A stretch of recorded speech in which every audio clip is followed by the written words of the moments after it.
caixa do ventilador de teto split cristal. É só a caixa aberta.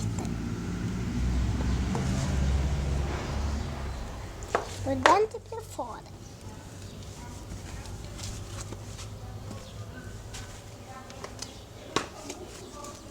Os lados por trás. Irmãos.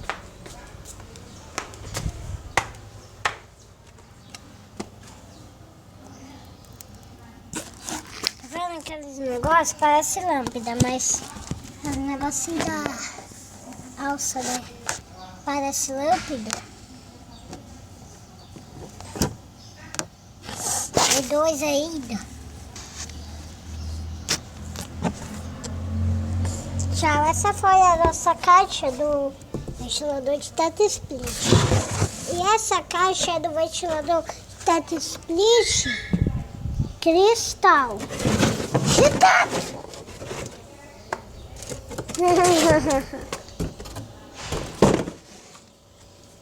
É de teto, tá? Aqui, ó. De teto. Ventilador split de teto, né? Tem dois jeitos aqui de ventilador de teto. E esses são os volts do ventilador.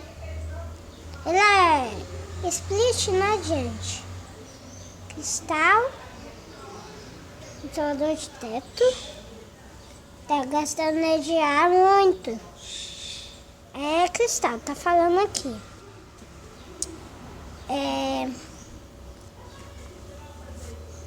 Duas pás, controle de velocidade incluso. Utiliza duas lâmpadas eletrônicas de até 20 não inclusas. Né, gente? E é duas pás, duas lâmpadas. Se você quiser, pode colocar só uma lâmpada por dia, né? Daí pra trocar a lâmpada, só